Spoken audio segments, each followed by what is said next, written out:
டாஸ்மாக் தொடர்பான வழக்கில் அமலாக்கத்துறை விசாரணைக்கு உச்சநீதிமன்றம் தடை விதித்துள்ளது. மேலும் அனைத்து வரம்புகளையும் மீறி அமலாக்கத்துறை செயல்படுவதாகவும் கண்டனம் தெரிவித்துள்ளது.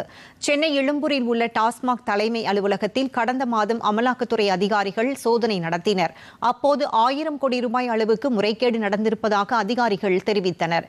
இதற்கிடையே இந்த சோதனை சட்டவிரோதமானது என்று அறிவிக்க கோரி டாஸ்மாக் நிர்வாகம் சார்பில் சென்னை உயர்நீதிமன்றத்தில் வழக்கு தொடரப்பட்டது.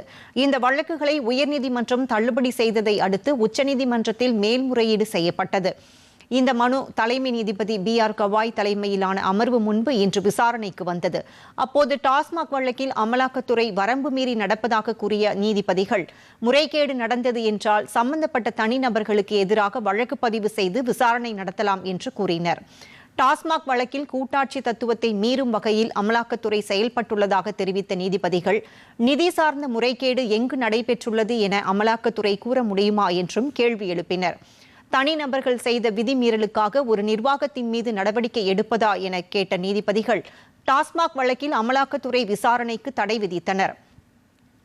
மேலும் தமிழக அரசின் மேல்முறையீட்டு வழக்கில் அமலாக்கத்துறை பதிலளிக்க நோட்டீஸ் அனுப்ப உத்தரவிட்டனர்.